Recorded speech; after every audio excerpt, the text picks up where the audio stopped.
did I read in May? This is a different style of video because I'm busy as fuck. What did I read in May? Let's start with the DNS. How to Become a Dark Lord and Die Trying. Humour wasn't for me. Just wasn't for me.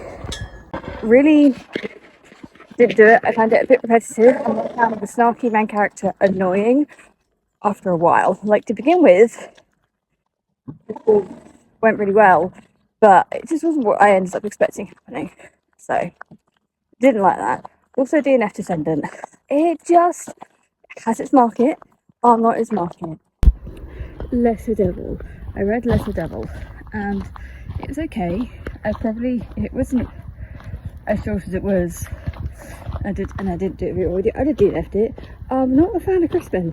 Not a fan. And then the storyline behind it, it was just very meh. Very like, oh, okay, this is nothing extraordinary. Why am I reading this? I know other people love Lesser Devil, but I think I might skip the Feathers of Sun Eater just because meh. Then Powder Mage. Fucking Powder Mage. I read the 3 books because Hardy's book started reading it and I was like, I feel like reading Promise of Blood. So I had to read Promise of Blood, then I went, nah, I've got to binge the series. So I binged the series. It was fun. I need Tamas in my life, man. Tamas. Also, like Daniel Too Short, it does have its critiques. Like, I do admit it has its critiques, but it's still a fucking good fucking series. I still love the shit out of it, and I love how when you go through the books and then into Shadow and Lightning by Brian McClellan, you can see how he's really grown as an author. It's a lazy Thursday for Paddy. I don't know why. You're fat as shit and in no work. You shouldn't be tired.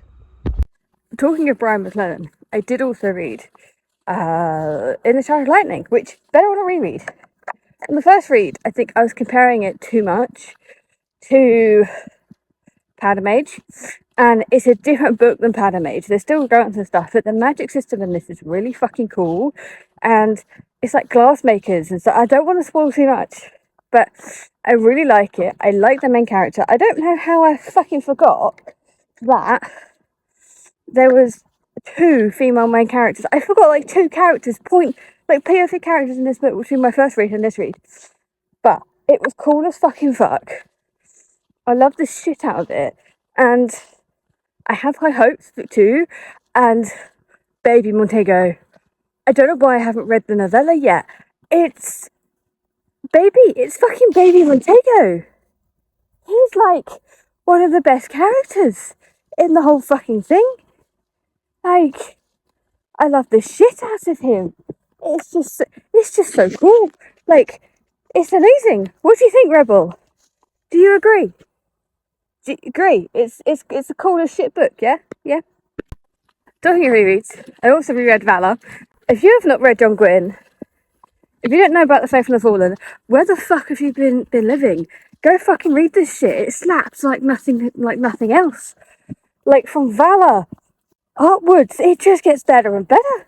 It's just amazing. It's like, it's a comfort read of mine. It's a comfort read, okay? It's a comfort read. And then, what else? Oh, I reread the first binding. It took me forever, but I finished it. I was determined. I pushed myself through the ending of the audio, because the audio is a bit... But, because reading Rebecca Nicole did 1 million pages in May, I was like, I have like under 200 pages left in this book. I want to add it to my page count. So I did. People say it's quite like Name of the Wind, and it is in a way, but I think it does deviate. They like run parallel to each other, and then they both like veer off. But also, there's no sexism in the first binding. The female characters are fucking awesome. They slap, and there's loads of them. Unlike Name of the Wind. So take with that what you will. Let's get to the books that fucking slaps. Grace of Kings. The Grace of fucking Kings. It is amazing. I have a reading blog up of this shit. It is everything and more than what I expected. a little bit like Game of Thrones, a little bit like so political, and yet in such a short space of time, Ken Liu managed to weave really intricate and deep characters, make me care for characters that may only appear on the page or like for one chapter, and make me understand their motivations, make me like cry for them. The pacing, I think, worked really well because it was a setup book. So he's doing all this, but it spans years. Like, you could spend writing a whole series of books just on the Grace of Kings, but he chose not to because it wasn't the story he wanted to tell. And I can't wait to dive into book 2. The Dance of Shadows. The fucking Dance of Shadows. So good. It's amazing. It's for a debut. Like, keep an eye on Roger Payne. Like, as a writer, keep an eye on him. He's going to be fucking cool. I love that book. I am hoping I can meet him again one day so he can sign the book, because stupidly I didn't get it signed. But it's so good. He has a twist on the shadow magic. I love the intricate relationships, how the characters grew. I love how at the beginning you have like this music undertone from the main character. It's just fucking amazing. The Sword and Band. Should have DNF'd it. I got an arc of this, and book 1 was good, and it just deviated. There was no true motivations for the characters. There was no real plot of the story going through. It was just like, oh, we do this and we do this and we do this. It felt very mediocre. One of the female main characters, he did her so bad, not in a problematic way, but just in like, she was one of the most interesting characters in book 1, and then in book 2 she fizzled. I was like, and it's kind of like he forgot she was there. Like, there was pages and chapters without her, and then and then in the last bit seconds, like, oh yeah, I set this up in book 1, let's insert this right at the end, which was interesting. But I do wish he would have like delved deeper, and we had like chapters and chapters for exploring this thing she discovered, rather than it being like, oh, she's got this, oh, now she knows how to use it. I'm like, really? So I will not be continuing that series, because book 2 was such a clusterfuck. No. Did read Night Shadow. I have mixed feelings with this series. I am going to continue the Greatcoat series, but I think I'm going to use them as like my palette cleansers, rather than books that I'd like to read all the time. Might be one of those that if I have a bit of a heavy day or heavy reading, I'm like, let's get something lighter. You think that's not a light book, it's Greatcoats. Well, it is, because the characters are a bit shallow and the story, it isn't epic, and I prefer epic to anything else. And it's just, I do like the narration. Joe Jameson, ooh, he's got a voice. Started reading Night Shadow, was loving it, moved to another book because something came up, because I always read multiple books at a time. I should just power through, but I didn't. So it fizzled for me. It just fizzled ever so slightly, and just wasn't really what I was thinking.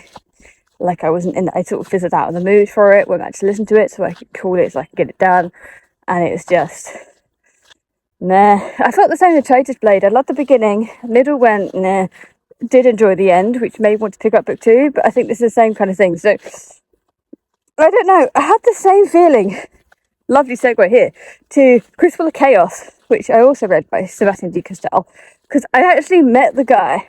So I did enjoy it, and again I did it on audio. It was nice.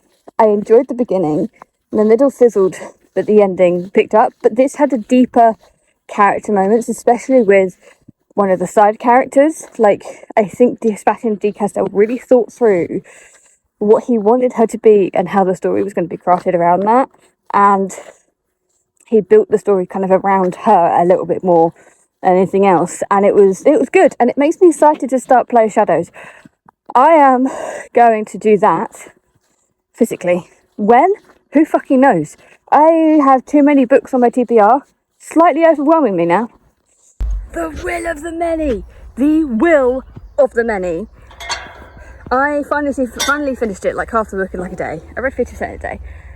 Who cares? I was annotating it, trying to learn a little bit more about what like James Islington was Islington maybe was trying to do, and it worked, and I loved it.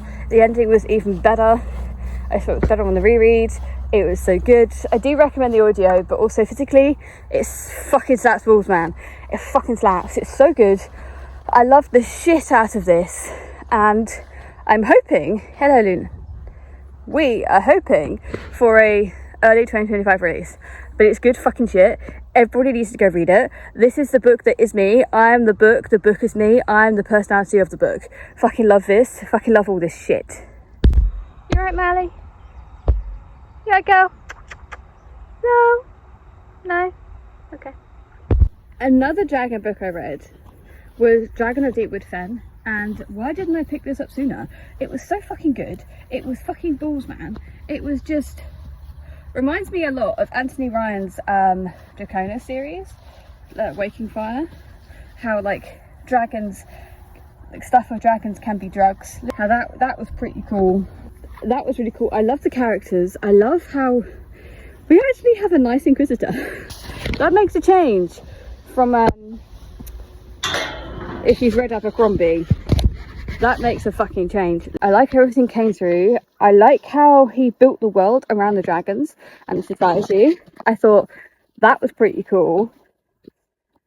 And it has one of my favourite tropes.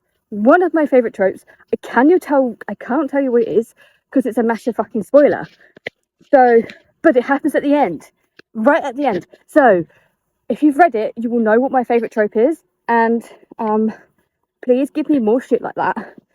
Because I fucking love it when shit happens like that. The other dragon book, the best dragon book. It's like Aragorn cross Game of Thrones.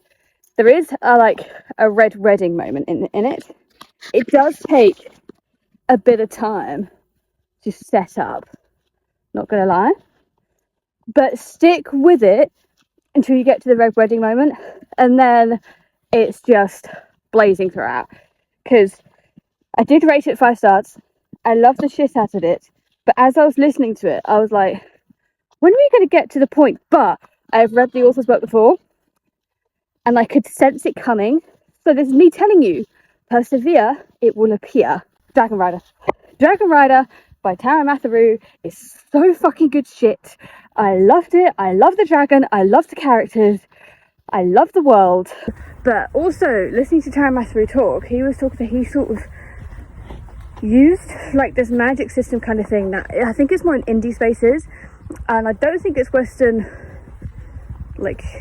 origin. I'm not sure where it comes from, but it's cultivation magic system, and I fucking love that shit. He did put a twist on it, and I'm hoping there's going to be more books like it because it's so fucking cool.